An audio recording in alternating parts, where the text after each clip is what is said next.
Okay, welcome everybody. I feel a little goofy and uninspired. Yes, the two can go together. But last week I shared on just being untruthful in general and what my experience was with that. And of course, I couldn't do that without being in a lot of thought and watching myself, as I spoke. And yeah, it wasn't so bad. It just was really reflective. So as I thought about lies coming up to this, I thought of a few things. I was reading the precepts, and there's 5 precepts, and I'll just say what they are real quick. I wrote them down because I'm not counting on my memory. Killing, I guess Buddhists shouldn't kill, shouldn't steal, shouldn't have sexual misconduct, shouldn't lie, and shouldn't be on intoxicants. Those are the 5 precepts. Now, whether you choose to follow that or not is not on me, but I looked at it. But then as I read more and more, there's a lot of people who are really, really black and white about it. And I thought, am I black and white about it, right? About the whole thing. So they were saying even white lies or any lie is just wrong and will lead to being trapped because we own our actions, right? From the remembrances, we own our actions. It's the only thing we own. So I thought about that. So I thought, when I lie,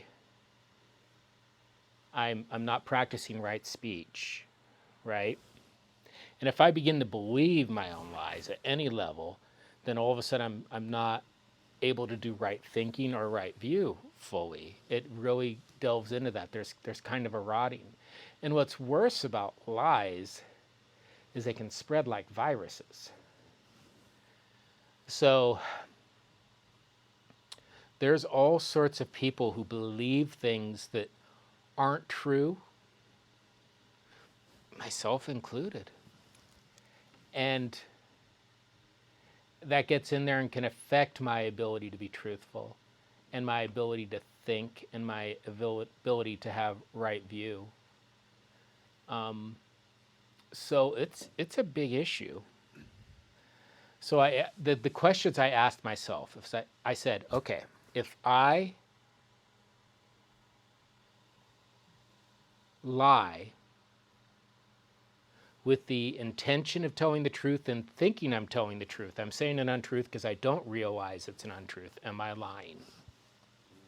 And I don't want to give an answer to that. I'm just throwing that out there as a question and something I'm considering. And I go, what about the reverse? If I tell the truth with the idea that where I think I'm lying and my intent is to lie, am I lying? Where does intention go in all this? And I realize the importance of me to be humble and not realize that I don't know everything, so I can be more considerate and thoughtful. So that was a big reflection for me.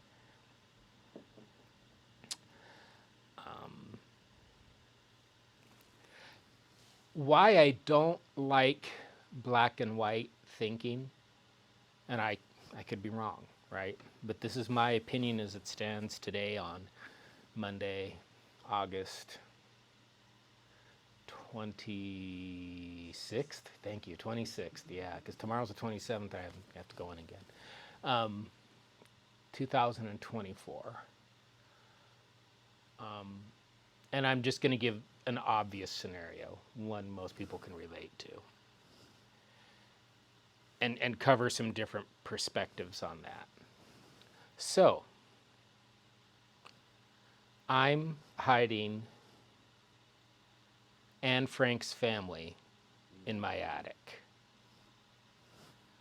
Police come to my house, knock on my door, want to know if they heard that there might be Jewish people in the neighborhood, and they'd set up new living systems for them, and if I knew where any of these people would be. Well, if I was a black and white thinker and I believed in telling the truth, then I would say, oh, yeah, I'm hiding some upstairs right now. And they'd go up and get them and probably throw me and my family, in jail to boot. Okay. But if I know that the best thing I can do, because this is what I would do, I would lie. I'd say, no, I do not know of any. I do not know of any in this neighborhood right now.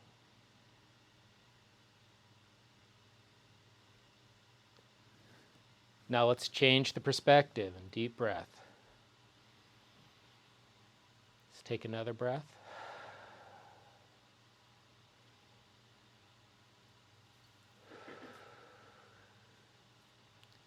Now let's say I have a neighbor across the street and they know that this group of people, I don't even want to say it. For the record, I don't think this is right, but they think that Jews are absolutely wrong and that they need to be relocated to different places. They're bad for Dutch and German society. Anyone hiding them is doing the wrong thing. And they really, part of themselves really believe that the best thing they can do for all their neighbors, maybe even the most loving thing they can do,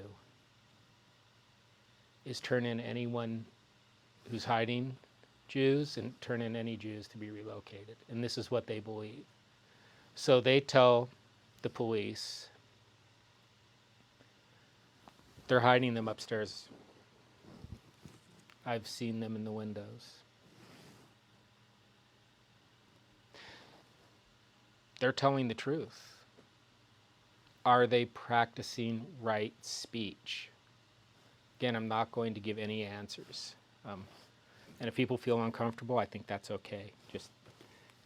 I feel uncomfortable, so I'm just curious, why am I so uncomfortable? I guess it's because it's just so hard for me to even pretend like I would want to do that to someone else. But if I changed it to another group of people, might I have a different thought on it? What if we had a civil war and they were hiding people who I thought were on the wrong side upstairs? Would I tell the police, and then would I be telling the truth?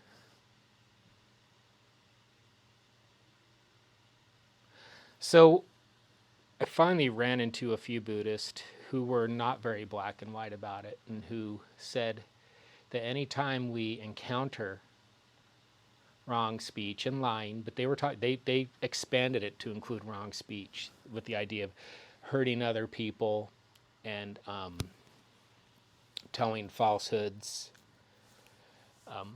causing harm. They said the best way that we as Buddhists can approach it is with compassion and mindfulness. And I would add humility.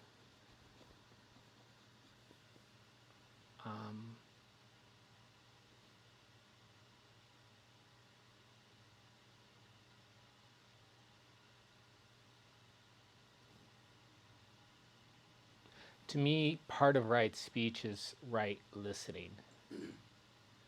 So if someone says something I disagree with, I try to listen to what their intent is. Is their intent really to do harm to other people?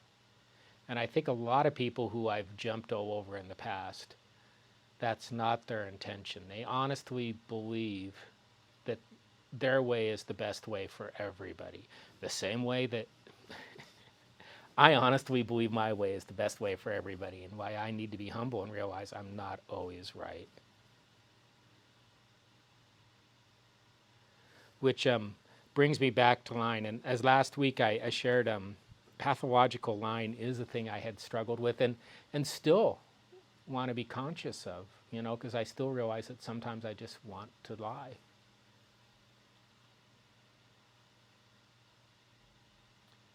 And understand the stickiness of it.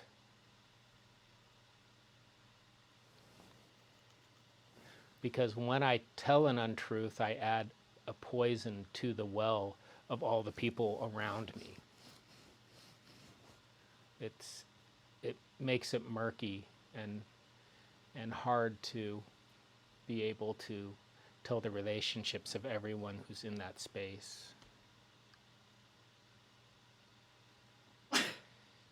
And since my actions are the only thing I truly own, if I tell a lie and I choose to protect myself and not be exposed, I will make up other lies and just get more and more caught up in that web. And I think the same thing can be said for the views that have overtaken me and many other people. Compassion and mindfulness. It's always how I thought I wanted to practice Buddhism myself, you know. Right hand mindfulness, the left hand compassion, or you can switch. But two-fisted Buddhism. One thing before I just do a quick, silent meditation. Guided, but it's mainly to be silent. I want to talk about Julia's metaphor, the beautiful metaphor, and I spent time thinking about that of the hand. And how betrayal and trust, because I'm being a little specific. I'm going lies and the truth. But betrayal and trust, right? And you look at betrayal and trust, that gives the whole framework of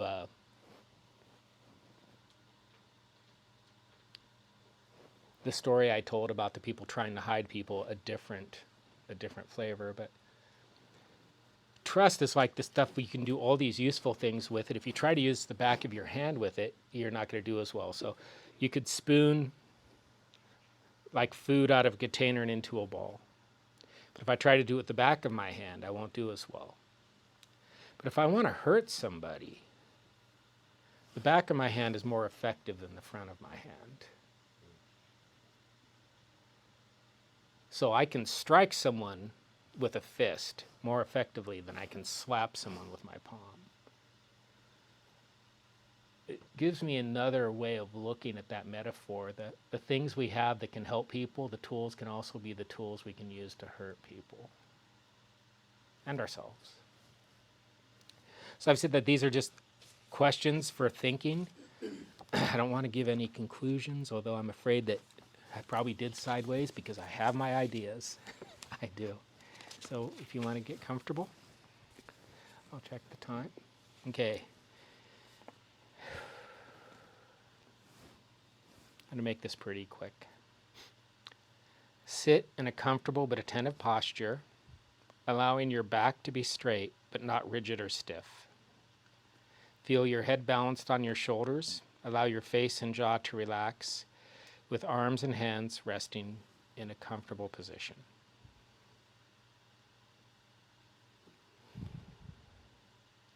Be attentive to what's happening within your own awareness, right here and right now, without judgment.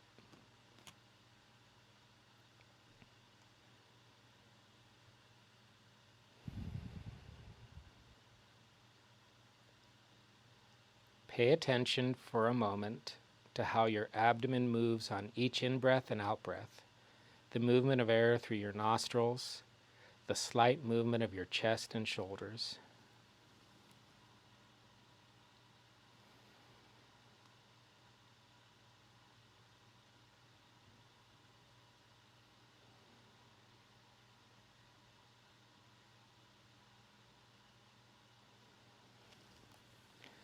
Find the spot in your body where the sensation of breath is most vivid, whether it be your abdomen, your chest, or your shoulders, or the movement of air through your nostrils. See how fully aware you can be of your whole cycle of breathing, recognizing that each part of the cycle is different from the other part.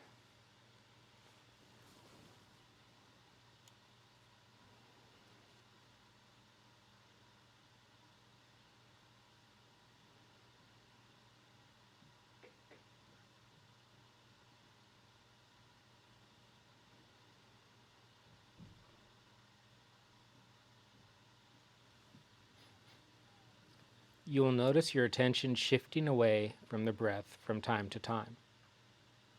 It's perfectly normal for thoughts to wander into fantasies, memories, worries, or things you need to do.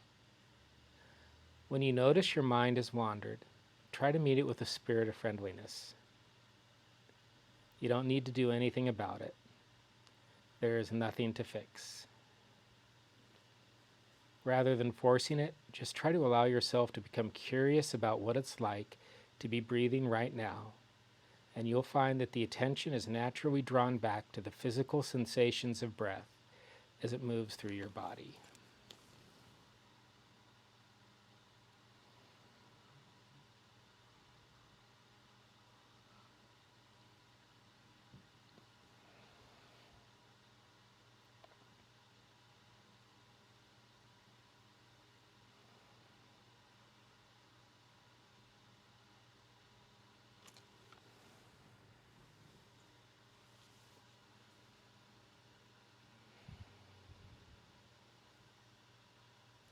Stay alert, relaxed, and above all compassionate as you maintain awareness of where the mind goes. Each time you notice the mind has been distracted or has wandered, gently shift your awareness back to the sensation of breath.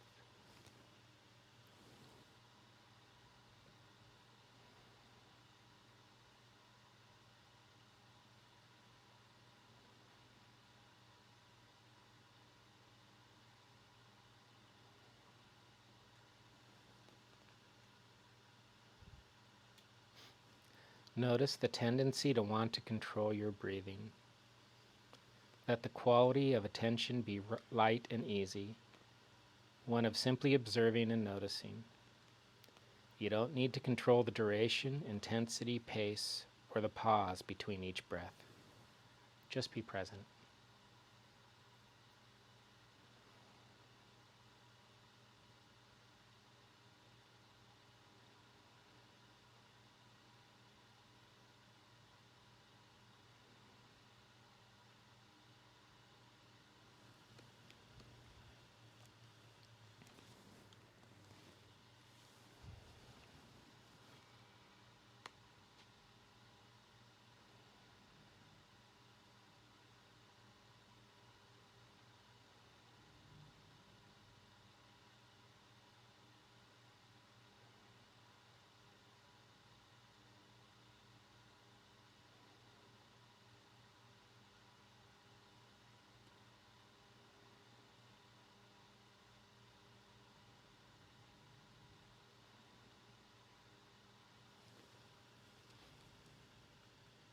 As this meditation comes to an end, recognize that you spent this time intentionally aware of your moment-to-moment experience, building the capacity for opening the senses to the vividness, to the change, to the aliveness of the present moment, expanding your skill to be curious about and open to whatever presents itself without judgment.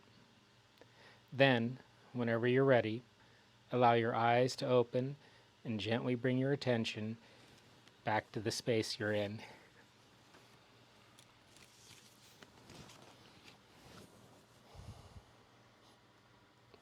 Namaste.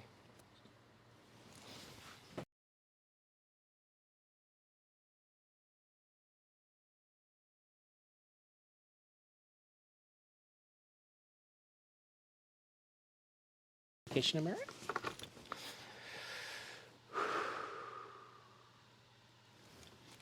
Refuge does not arise in a particular place, but in the space within the goodness of our hearts. When this space is imbued with wisdom, respect, and love, we call it Sangha. We hope that the pain of addiction, trauma, and feeling apart actually leads us back toward the heart, that we might understand compassion, wisdom, and change ever more deeply. As we have learned from practice, great pain does not erase goodness, but in fact informs it. May we make the best use of our practice and whatever freedom arises from our efforts here today. May this be a cause and condition for less suffering and more safety in the world. Namaste.